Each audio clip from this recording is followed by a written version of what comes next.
então, só reforçando, na aula anterior, a aula do dia 13, nós falamos sobre plano mestre de produção. E nessa aula nós vamos, então, fazer uma primeira parte, uma introdução a respeito de MRP. Gostaria de fazer todos bem-vindos a essa aula e nós vamos dividir a tela com vocês.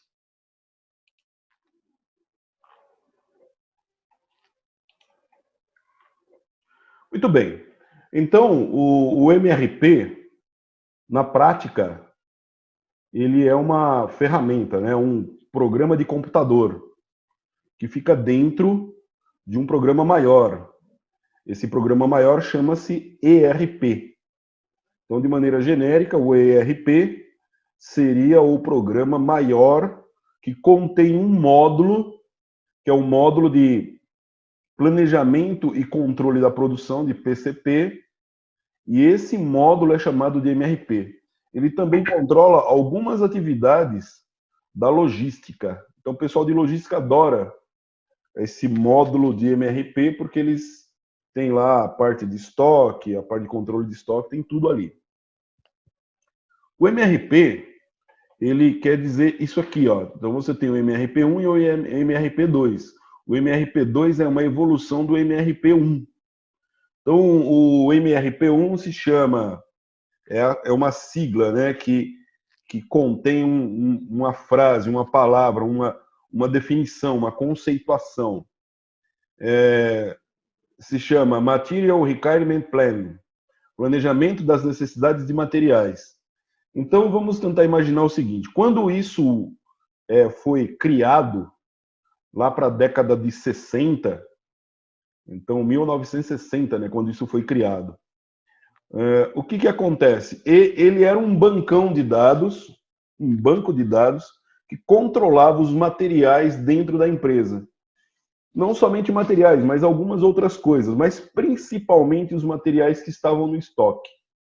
Então, esse banco de dados tinha o nome das peças, tinha o nome dos produtos, as matérias-primas, e aí, dentro desse programa, ele aproveitava a parte do programa maior, que era a parte de controle de estoque. Então, tudo que você coloca dentro do almoxarifado, dentro do estoque, vai cadastrado no módulo de estoque.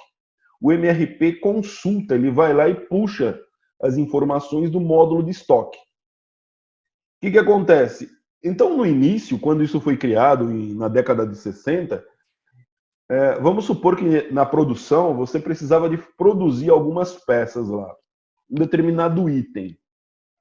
O que acontecia na prática? A pessoa responsável dava um start, puxava as matérias-primas que eram necessárias para fazer a peça que estava sendo pedida, estava sendo requisitada, ou então que a chefia estava pedindo, porque ia produzir aquela peça e ia colocar em estoque. Ele puxava os materiais. Então, simplesmente, ele fazia uma lista dos materiais que iam naquela peça que ia ser fabricada. E ele alocava, ó, isso aqui tem que começar em tal data. Era isso que era o MRP. Quando houve uma evolução desse programa, ele passou a se chamar MRP2. Isso foi por volta da final da década de 70, 10 anos depois da criação. E aí esse programa ele cresceu um pouco, ele cresceu bastante, na verdade, para a quantidade de tempo que durou, né? O MRP1. Então, ele passou a se chamar MRP2. Veja que interessante. Os criadores, eles conservaram a sigla MRP e colocaram um 2 em números romanos na frente. E a sigla MRP, que é designada como 2, ela tem uma tradução diferente da primeira, não é mais Material Requirement Plan. Agora passou a se chamar Manufacturing Resource Planning. Manufacturing Resource Planning. Então, planejamento dos recursos de manufatura. O planejamento dos recursos de manufatura, ele agora englobava muito mais coisa. Ele não era simplesmente um programa que puxava as matérias-primas que eram requisitadas para fazer determinado produto. Ele passou a também alocar esses produtos nas máquinas onde seriam feitas as etapas. Ele deslocava, então, sugeria que fosse feito em determinadas máquinas, ou seja, pegava as pessoas com maior habilidade, tudo por uma análise de banco de dados, né? Com maior habilidade, e as máquinas com maior capacidade também, que tinha capacidade para fazer aquilo, e alocava o produto naquelas máquinas. Então, o Manufacturing Research Planning é uma coisa muito grande, porque tudo que for necessário para a manufatura, o MRP passou a considerar. Então, energia, passou a considerar os seres humanos, os colaboradores, passou a considerar o que já era considerado as matérias-primas, mas os tempos, os lead times, as quantidades dos insumos, todos eles, entendeu? Muito bem. E aqui embaixo nós colocamos também o nome do programa. Então, o MRP, ele está dentro desse programa aqui, ó. Ou seja, o Enterprise Resource Planning, é o ERP, o Planejamento dos Recursos da Empresa. É um programa que você compra grande, gigante, que tem diversos módulos. No começo, eles ofereciam somente os módulos que interessavam. E os módulos que mais interessavam eram os módulos do financeiro, contas a pagar, contas a receber, parte de tributação, tudo que era ligado à contabilidade era comprado primeiro. Mas depois eles começaram a sentir necessidade de comprar o módulo de MRP. E posteriormente todos os módulos. Então, um ERP, um programa de ERP, ele tem, além do contas a pagar, da parte financeira, ele tem o MRP integrado e vai ter também os programas que são usados no departamento de qualidade, por exemplo, os programas que são usados no departamento de manutenção, tudo isso integrado, tudo integrado através de bancos de dados. Então é uma coisa gigantesca. Então você já ouviu falar, por exemplo, no SAP. Todo mundo chama de SAP, mas o pessoal da SAP não gosta que chama de SAP, porque SAP é uma designação em inglês daqueles cogumelos que fica parasitando árvore. E aí os caras não gostam que chame o programa dele de um parasita, né, de árvore, né? Então eles preferem que se use a sigla completa, SAP, que é o programa mais famoso e mais caro que tem no mercado de ERP, e é um dos melhores, talvez. Existem programas gratuitos? Existem. Tem um programa chamado OpenERP. Esse OpenERP é para a plataforma Linux, e ele também tem para a plataforma Windows. Então, eles não costumam cobrar nada nesse programa. O que eles ganham? Ganham nos treinamentos, que precisa de muito treinamento para entender e para começar a mexer no OpenERP. É um programa fantástico. Então, o MRP, olha o que ele vai pegar. Ele vai pegar essas entradas aqui, ó. Essas entradas aqui, ó, vão todas alimentar o MRP. Plano mestre de produção, estoque de materiais, vai pegar as informações de estoque de componentes dependentes, lista de materiais, está aqui em vermelho, porque a lista de materiais ela tem um nome especial que é muito usado dentro da fábrica. A lista de materiais o pessoal costuma chamar lista de materiais em inglês. A lista de materiais em inglês fica Bill of Materials. Então, todo mundo conhece essa sigla, Bill of Materials. E, por quê? Porque ela dá uma sigla chamada BOM, o BOM, Bill of Materials. É o BOM, é a lista de materiais, entendeu? Muito bem. Restrições de mão de obra, então vai pegar a mão de obra da empresa, vai ver quem tem restrição, quem não tem. Restrição naquele sentido, né? Na capacidade, né? Porque nós não avançamos ainda bastante, mas nós vamos chegar a mexer com uma planilha que é chamada de... É uma planilha do Recursos Humanos, que ela é muito usada, é chamada de matriz de versatilidade. A matriz de versatilidade é uma das coisas que o pessoal de qualidade normalmente possui, ou então o pessoal de RH. O que é a matriz de versatilidade? Explicando de uma maneira simples para que a gente entenda. Você pega nas linhas, as linhas horizontais, e você coloca o nome dos funcionários. Vamos pegar o departamento de manutenção, por exemplo. Por exemplo, só. Então é feito para cada departamento uma lista dessa. E o RH tem uma lista completa de tudo. Então imagine uma lista dessa colocada dentro do ERP, o que ele consegue fazer. Nas colunas são colocadas quais são os cursos ou treinamentos que aquela pessoa que está na horizontal possui. E através daquela matriz de versatilidade, você também programa quais treinamentos você quer que a pessoa possua, que ela tenha no futuro.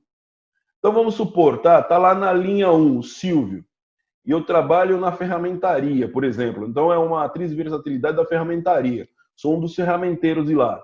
Aí eles colocam, conhece, sabe a parte de ajustagem? Tá, sei. Tá lá um xizinho no conhecimento ajustagem.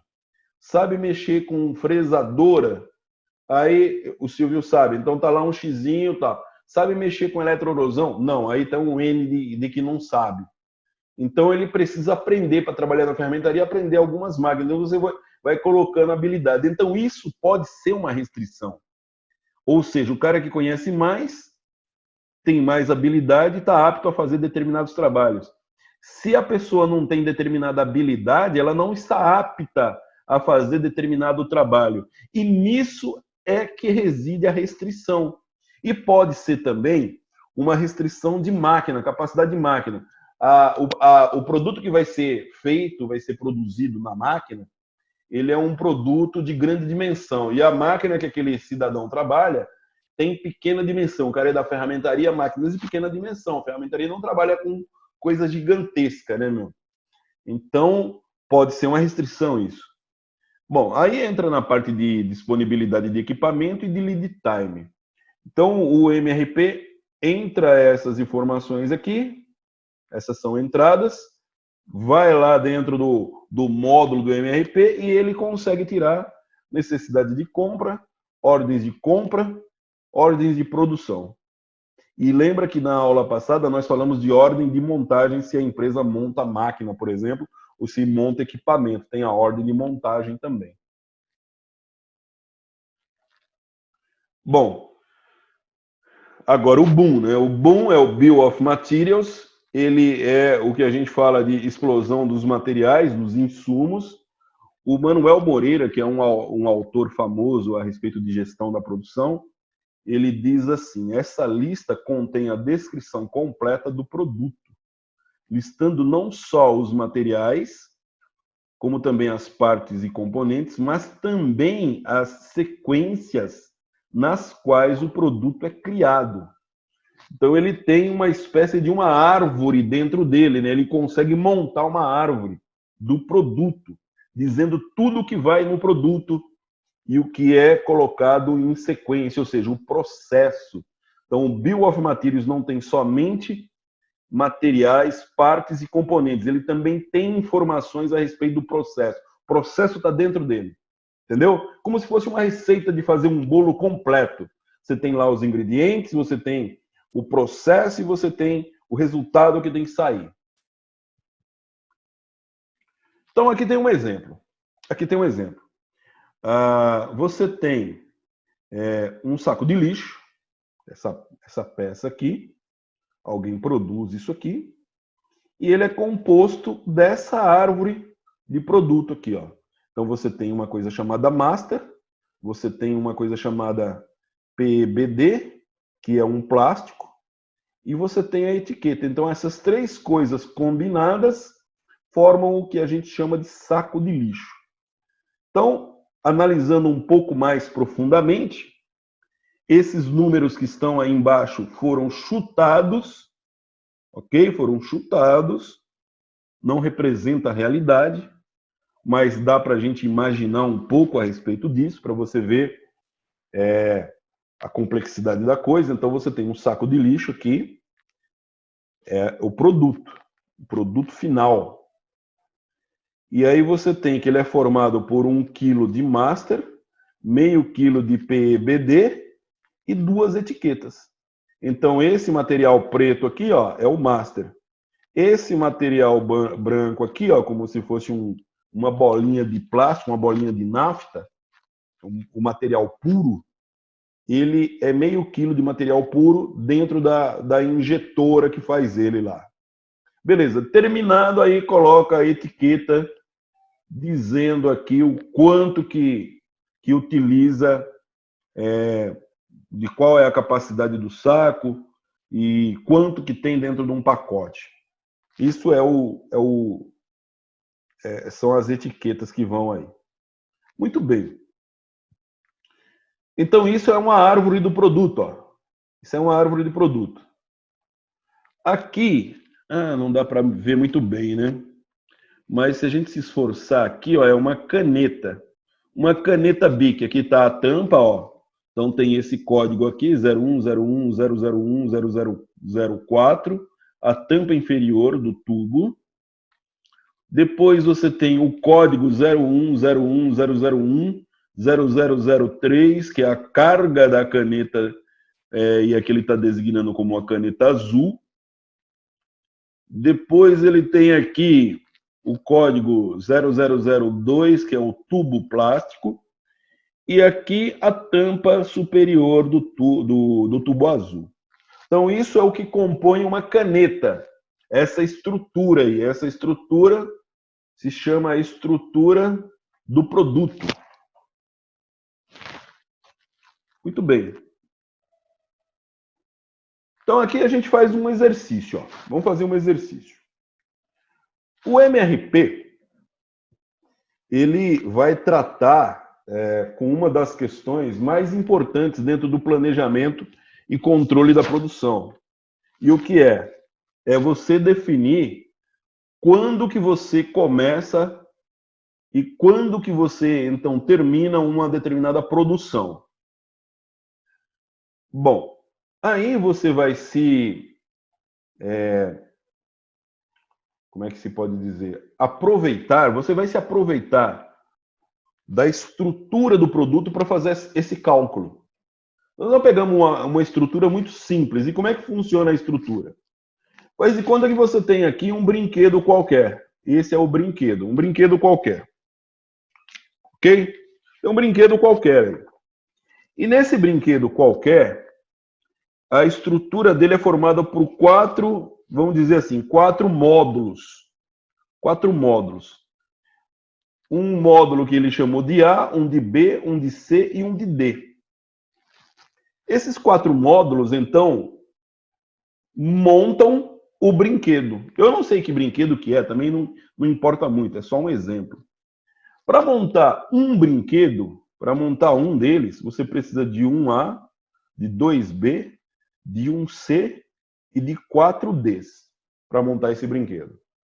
4 Ds. Então você tem os subconjuntos e as quantidades aqui embaixo. E aí ele fala assim, ó, um brinquedo consiste na montagem de 4 componentes, como mostrado na seguinte árvore de produto, conforme uma previsão de vendas para o próximo mês, é necessário produzir 400 unidades do brinquedo. Então, ele precisa, para o próximo mês, 400 brinquedos. Determine as quantidades de cada componente que forma esse brinquedo, né? Determinar a quantidade. Bom, para determinar a quantidade, vamos pegar aqui, ó. Eu vou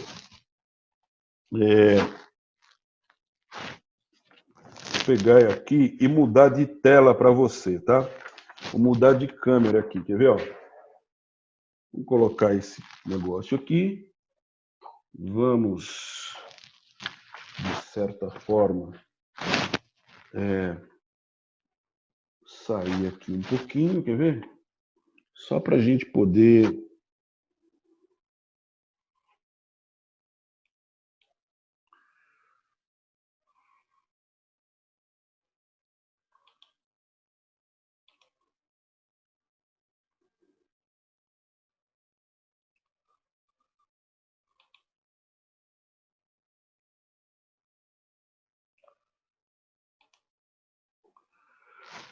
Bom, turma, vocês estão vendo isso aí, ó?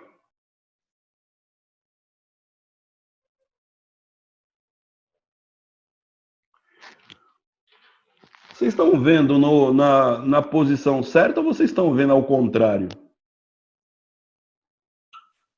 Tá certinho aí, professor, dá para ver direitinho. Dá para ver direitinho aí? Tá, dá para ler direitinho na posição certa, é isso? Exercício 1, estrutura, dá Isso, para ver? exercício 1, estrutura, um brinquedo consiste na montagem do quadro e tal. Beleza, perfeito. É porque para mim aqui, na minha tela, aparece ao contrário. Entendeu? Por isso que eu estou perguntando. Bom, então vamos lá. Ó. Você tem aqui o exercício 1. Se a gente fosse fazer um cálculo aqui, ó, esse exercício aqui, ele está dizendo que esse cara aqui, você precisa fazer 400. Está aqui, ó. Ok? Você precisa fazer 400. Então, como é que a gente entende isso? Cada subconjunto vai multiplicar esse 400 aqui, ó. Então, você precisa de um A, então você vai ter 1 vezes 400, então o A vai ser 400 unidades. O B, eu preciso de 2B para montar o brinquedo. Então, você vai ter 2 vezes 400, ou seja, o B, você vai precisar de 800. Beleza? O C, preciso de 1. Então, você tem que o C, você vai precisar de 400. O D, eu preciso de 4. Então, 4 vezes 400. O D vai ser igual a 1.600 peças. Beleza? Tranquilinho aí? Tranquilo? Tranquilo pra caramba. Mole, mole, né, meu? Bem mole, né? Super mole isso aí, né? Muito bem. Ele começa a encadear uma série de exercícios para que você entenda um pouco esse negócio aí. Vamos tirar esse daqui e vamos colocar um outro, que é o próximo slide aí, ó. Quer ver, ó? Tá aqui, ó. Nosso próximo exercício, então, ele fala o seguinte: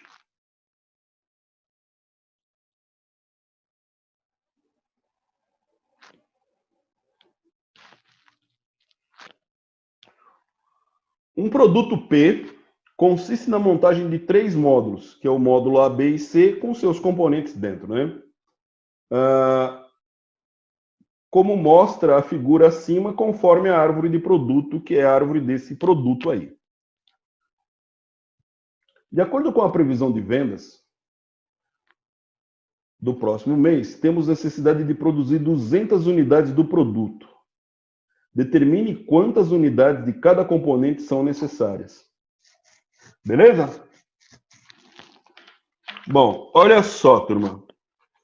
Esse é o nosso exercício 2. Nesse exercício 2, a gente tem a seguinte questão aqui, né? Para fazer um produto P, para fazer um P, eu preciso de 2 As, de um B e de 3 Cs. Ok? Para fazer um A, para fazer um A, eu preciso de um E e de um D para fazer um A. Mas aqui são preciso 2. Então vai levar 2 Es e 2 Ds. Para fazer um B, eu preciso de um H e de 3 Fs. E para fazer um C, eu preciso de 2 Gs. Voltando aqui no módulo A, para fazer um D, eu preciso de 4 Fs. Beleza? Então, normalmente, quando você tem uma lista, que é uma lista de árvore de estrutura do produto, né? Você tem que aqui em cima, o produto independente, ele é o nível 0. E aí você tem aqui o nível 1, aqui o nível 2 e aqui o nível 3, porque não tem mais ninguém para baixo, né? Então, o nível está mais ou menos assim distribuído. Nível 0, nível 1, nível 2. Por quê? Olha só, quando você tiver que fazer um cálculo, a melhor forma de fazer esse cálculo é você descobrir quantas peças nos subconjuntos vão ser necessárias para que você possa depois fazer o lote. Então aqui, ó, a gente multiplica assim, ó, o nível 3 multiplica o 2 multiplica o 1, que por sua vez multiplica o 0. As quantidades de peça que estão no nível inferior, no caso aqui, ó, o nível 3 eu tenho um F, e a quantidade é 4, vai multiplicar o nível de cima, que vai multiplicar o próximo, que vai multiplicar o primeiro nível, que é o nível 0. Beleza, turma? Então, em termos de quantidade, nós temos essa ideia, tá? Então, seria como se você se perguntasse assim, quantos Fs são necessários para produzir essa peça? Quantos Fs? Pensa um pouco aí, 1 minuto, que eu vou lá buscar uma cerveja, que minha garganta está seca. Pensa um pouco aí, eu dou 1 minuto para você pensar. Vou lá pegar uma cerveja e vou pegar uma caneta vermelha que eu quero fazer uma outra coisa. Descobriram aí, turma? Nem pensar? Vamos lá, vou fazer.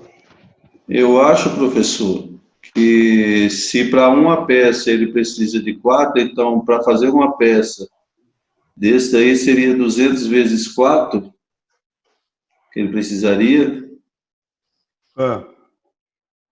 Vamos ver. Vamos ver, vamos fazer a conta para ver. Eu acho legal a pessoa, ela, pelo menos, arriscar aí, né? Então,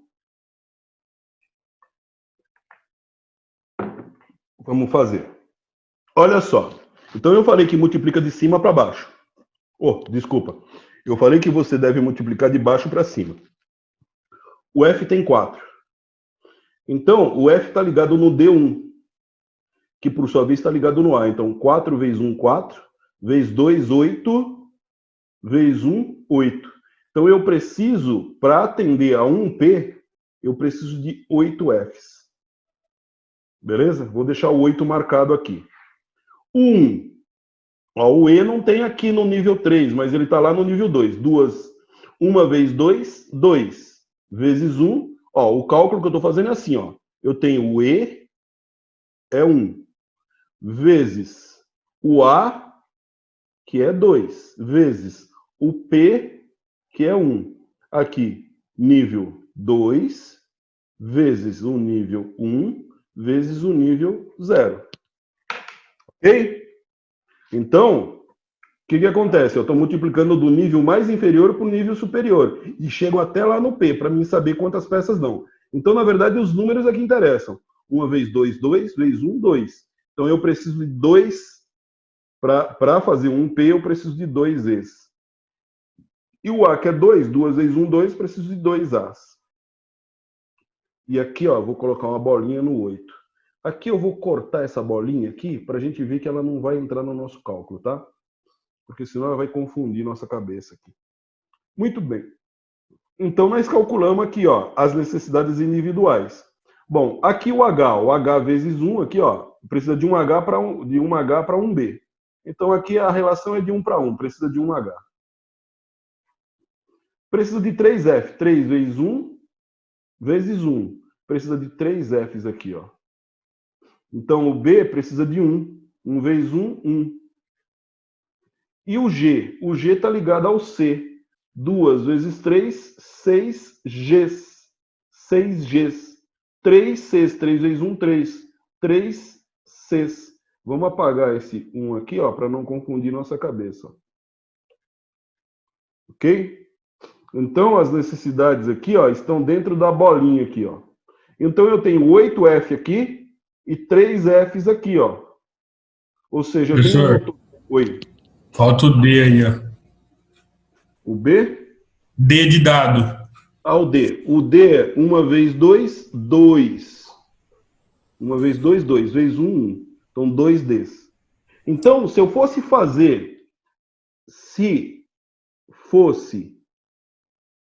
produzir um P, se eu fosse produzir um P, eu precisaria de 2 As, 1 B e 3 Cs. Por sua vez, eu precisaria de 2 Es, 2 Ds e 8 Fs. Precisaria de 1 H, mais 3 Fs aqui, que está preso nessa perna do B, e 6 Gs. Ok? Tranquilo? Mas como eu preciso fazer um lote, aqui ó, um lote de 200 unidades, então vou multiplicar todo mundo por 200. Então o P não vai ser 1, vai ser vezes 200. Ora, se isso aqui é vezes 200, então eu vou ter 200P, mas ao mesmo tempo eu multiplico isso por 200. 200 vezes 2, 400 As. B vai ser 200, C vão ser 600, G, 6 vezes 200, 1.200 peças. O F, 3 vezes 200 são 600 peças. Aqui o H vezes 200 são 200 peças. O D, 2 vezes 200 são 400 peças. Aqui o E são 2 vezes 200 são 400 peças. E o F aqui embaixo são 8 peças vezes 200, 1.600 peças. 1.600 peças com 200, então em termos de quantidade de F, eu vou ter que ter 2.200 peças. Beleza? Entendeu aí? Entendeu? Entendeu aí, turma? Olha, deixa eu falar uma coisa para vocês. Nós estamos falando de quantidade de peça. Quantidade. Ok? Estamos falando de quantidade. Nós não mexemos com o tempo ainda. Não mexemos com a parte temporal. Quanto tempo eu necessito para fabricar essas peças? Ok? Mas não vamos assustar ainda não. Vamos dar mais um toque, mais 3 exercícios. Nós estamos no segundo. Mais 3 exercícios para a gente poder entender esse negócio direito. Vamos pegar o outro exercício, o exercício 3. Tira esse daqui e põe esse aqui, ó.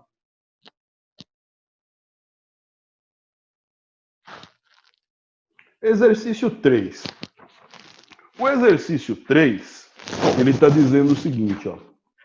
Dada a árvore de estrutura do produto P, determinar quantas unidades de cada subconjunto e de cada item são necessários para atender uma demanda de 600 peças. Ele só aumentou a quantidade, né, ó? Mas aqui nós temos uma estrutura um pouco diferente, ó. Se eu fosse fazer um P, eu sempre, quando começo, turma, eu sempre vou fazer um P, um só. Uma peça, uma bicicleta, que tem todas essas partes aqui. Faz de conta que é uma bicicleta. Uma motoca.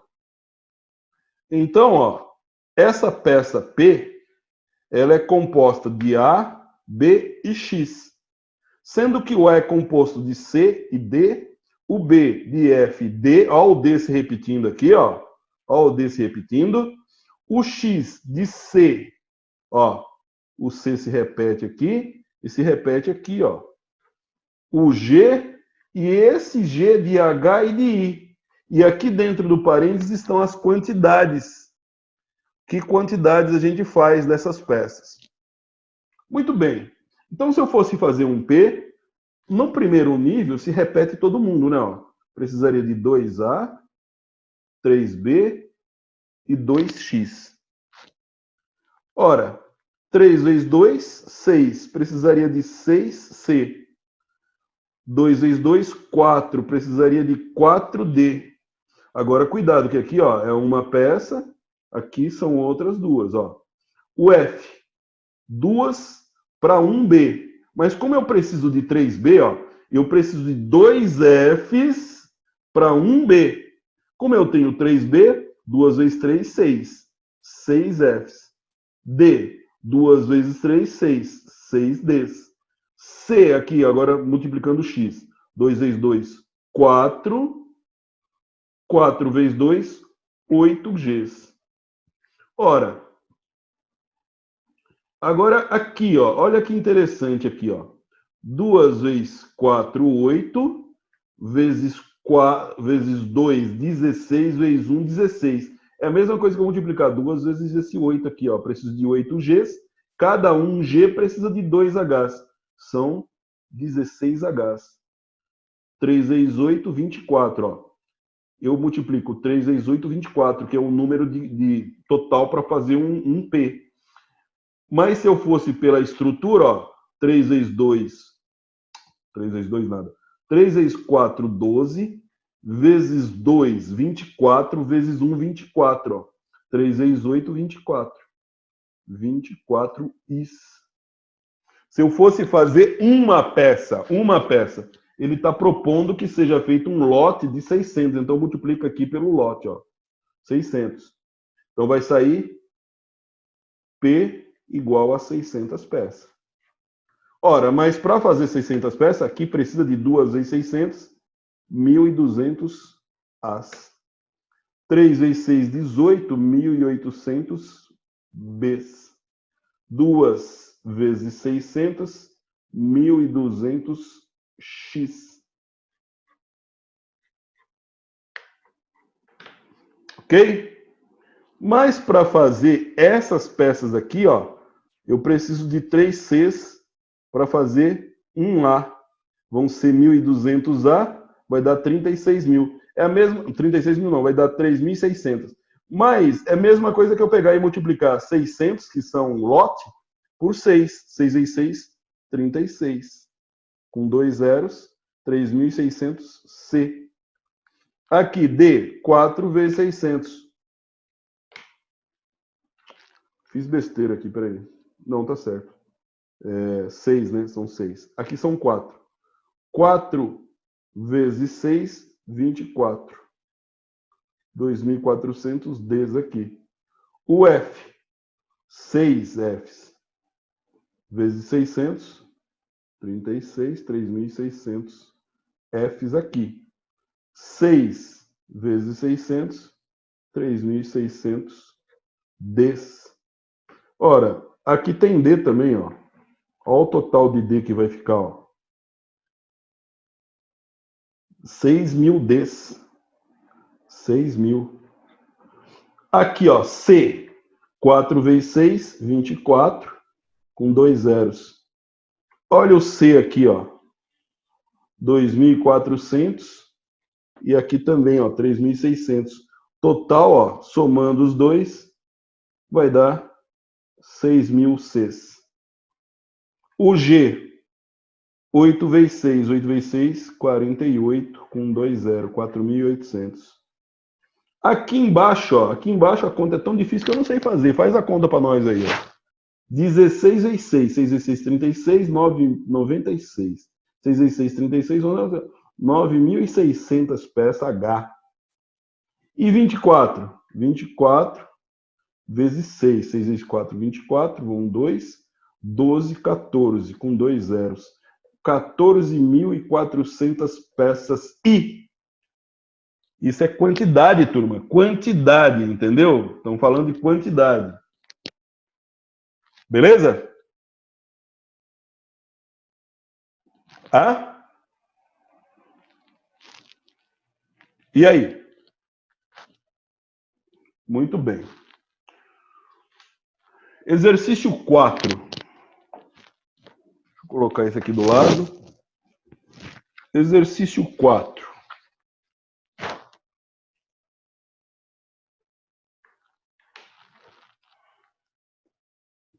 Vê alguém ler para nós aí.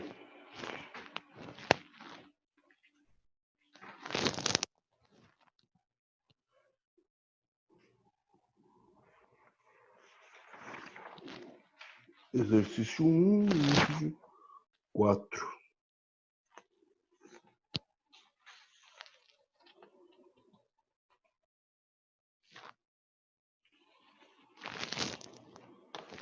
Muito bem, exercício 4, ele está dizendo assim, ó, um produto M é feito de 2 unidades de N e 3 unidades de P.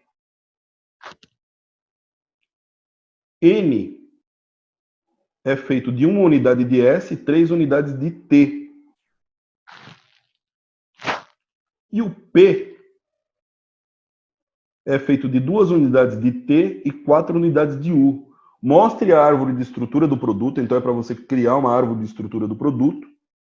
E após você ter criado essa árvore de estrutura do produto, você calcular um lote de 100 unidades de M. Quantas unidades de cada componente são necessárias? Aqui ele está dizendo para você fazer tudo, né? Muito bem. Então, eu vou virar isso aqui, ó, e vamos desenhar esse negócio aqui, ó. Ok? Ora, ele está dizendo assim, né, que o M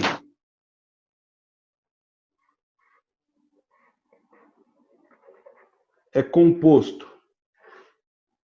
de P e de N.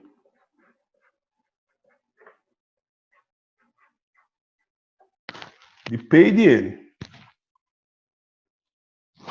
Por sua vez, o N é composto de 2 componentes e o P composto também de 2 componentes. O N de ST e o P de T e de U.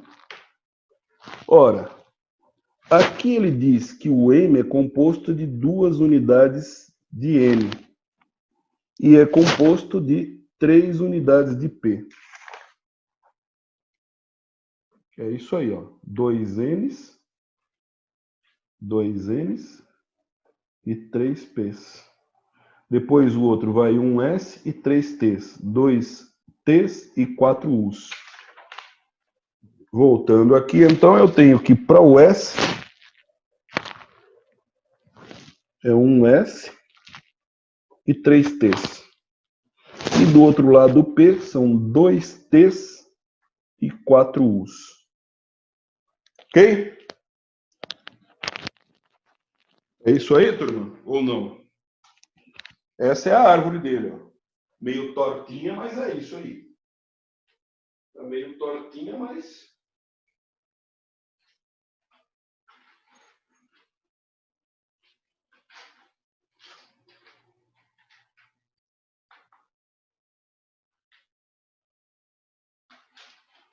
Olha,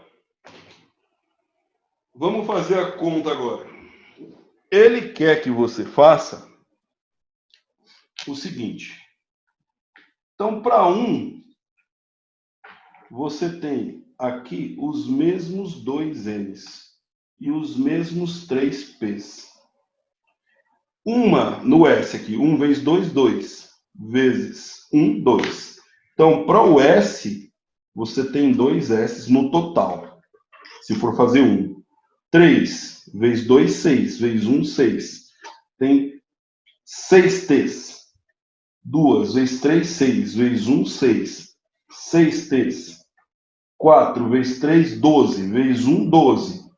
12. Esses números aqui, ó, são números totais. É o total que você tem se você for fabricar um M. Então, é o total que você tem. Aqui eu tenho o total de 3, aqui eu tenho um total de 2, aqui eu tenho um total de 2, aqui eu tenho um total de 6, aqui eu tenho um total de 6 e aqui um total de 12. Se eu for fazer um M, mas qual é o lote? O lote que ele está sugerindo que você faça é 100 peças. Você multiplica esses números individuais aqui todos por 100. Vezes 100, vezes 100. Esse número aqui vezes 100. Esse vezes 100. Esse vezes 100. E esse vezes 100. Olha, quanto sai daqui? 300 P's. Quanto sai daqui? 200 N. Quanto sai daqui? 200 S. Quanto sai daqui? 600 T's. Aqui, 600 T's. Aqui, 1.200 U's. Aqui eu tenho T e aqui eu tenho T. Então, o total de T's, ó, é 1.200 T's. Beleza, turma? Então, vocês estão meio assustados com isso aí? Isso aí é o começo, é o nosso cafezinho da manhã, isso aí. Isso é o café da manhã. O problema vai ser quando colocar um tempo nesse negócio aqui, meu. Aí dá uma enroscada, hein? Muito bem. Cadê a tampa disso? Aqui. Esse é o exercício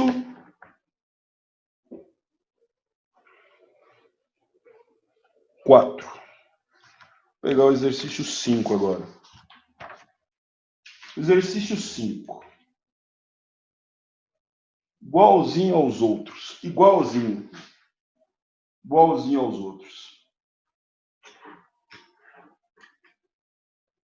Exercício 5, então ele está dizendo assim, ó. Referente à lista de materiais da figura abaixo, as peças precisam ser adquiridas para produzir 5 unidades de A. Ó, 5 unidades de A. Vou fazer com a caneta um pouco mais grossa, vai. Olha, eu preciso de 3 Bs para fazer um A. Então aqui a quantidade é 3 mesmo. E aqui a quantidade é 1 mesmo. 1 vezes 3, 3, vezes 1, 3. 3 Ds. 2 vezes 3, 6, vezes 1, 6. 6 Es. Aqui está nesse braço aqui, ó. 1 vezes 1, 1 vezes, quem está dentro do parênteses. 1 vezes 1, 1. Vezes 1, 1. 1F. D é 1 também. 1 vezes 1, 1 vezes 1, 1. 1 vezes 1, 1 vezes 1, 1 vezes 1, 1G. Ora, se eu vou fazer 5, o lote é igual a 5. Então, multiplico pelos números que estão aqui. Então, vão ser 5 As. Aqui é 5 vezes 3, 15 Bs. Aqui, 5 Cs. Aqui, 15 Ds. Aqui, 30 Es. Aqui, 5 Fs. 5 Ds e 5 Gs. Beleza? Multiplico pelo lote. Depois que eu descobri as quantidades individuais, ó, elas estão dentro de um círculo aqui, ó. Depois que eu descobri as quantidades individuais, fica fácil. Beleza? Tranquilo? Muito bem. Então aí vamos para o exercício 6 agora. Deixa eu ver que horas são.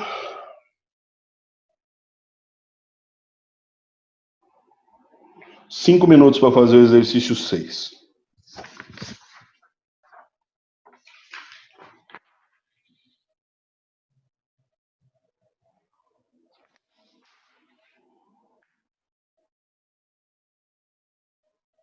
O exercício 6 é tranquilo também, né? Ó, ele só vai brincar um pouco com você com a quantidade que ele faz uma quantidade gigantesca de peça aí. Então ele fala assim, seja A composto das submontagens B, C e B e C, a submontagem B, por sua vez, é produzida a partir dos componentes D e E, a submontagem C a partir de E e F. Vamos supor que a empresa fabricante de A receba uma encomenda de 5.000 unidades. Muito bem, vamos colocar com a caneta preta as quantidades individuais aqui, se eu fosse produzir um A. Se eu fosse produzir um A, seriam 2 Bs e seria um C. Ora, mais D, como eu estou produzindo 2, eu preciso para um B, eu preciso de 2 Ds. Para um B. Como eu vou usar mais um B, então eu preciso de mais 2 Ds. Fica 4. como é que eu acho? Eu acho esse número multiplicando esse, ó. E aí ele multiplica o nível 1 lá em cima, ó. 2 vezes 2, 4 vezes 1, 4. Então eu preciso de 4 vezes 1 vezes 2, 2 vezes 1, 2. 2 es F, 3 vezes 1, 3 vezes 1, 3. 3 Fs. 2 vezes 1, 2. Vezes 1, 2. 2 es. Beleza? Depois que eu descobri as quantidades individuais, aí eu pego e multiplico pelo lote. Então eu tenho 1A, que multiplicado pelo lote, vão ser... Pô, uma caneta mais grossa aqui, fica mais fácil para aparecer lá, né? 5.000 As, que é a quantidade de peça que o cara quer. 2 vezes isso vai dar 10.000 Bs. Vai dar 5.000 Cs. Aqui, como é 4, 4 vezes 5.000, 20.000 Ds. 2 vezes 5, 10. 10.000 Es. Aqui, 3 vezes 5, 15. 15.000 Fs. 2 vezes 5, 10. 10.000 Es. Ora, mas eu tenho 10.000 E aqui e 10.000 E aqui. Total de Es vai ser 20.000. Ok? Bom, eu acredito que nosso tempo se esgotou. Então, basicamente, nessa aula, nós tratamos quantidades. Na aula de sexta-feira que vem, eu vou voltar aqui e nós vamos calcular tempo. Eu vou deixar de lado as quantidades em termos de lote, quais quantidades, e nós vamos fazer cálculos de tempo para você entender uma coisa a respeito do MRP. Beleza, turma? Então, isso aqui é MRP. Tranquilo aí, turma? Deu uma assustada boa ou não? Estamos falando só de quantidade. Quando for os tempos, você vai ver que é um pouco diferente. Pode falar. Tranquilo, professor. Tranquilo. Beleza, então. Então, agradeço a presença de todos e nos vemos na quarta-feira. Na quarta-feira, eu vou falar um assunto que não tem a ver com MRP. Por que eu vou falar um assunto que não tem a ver com MRP? Porque é um assunto um pouco mais leve e assim o pessoal que só vem na sexta não perde algo pesado. Eu não dou continuidade nisso aqui na quarta para que eles não percam aqueles que não vão na quarta, entendeu? Então foi assim que foi mais ou menos acertado, né? Tem um pessoal que só vem de quarta-feira. Então essa é a parte hard, né? Esse é o modo hard, né, meu? Esse aqui é o pesado, que entra na parte de cálculo. Então a gente deixa uma coisa leve na quarta e na sexta a gente volta nesse cálculo aqui, mas calculando o tempo. Obrigado pela presença de todos e um bom final de semana aí. Valeu, Tchau, bom final de prof. semana. Tchau. Tchau, professor. Obrigado aí. Tchau, Carla. Tchau. Tchau.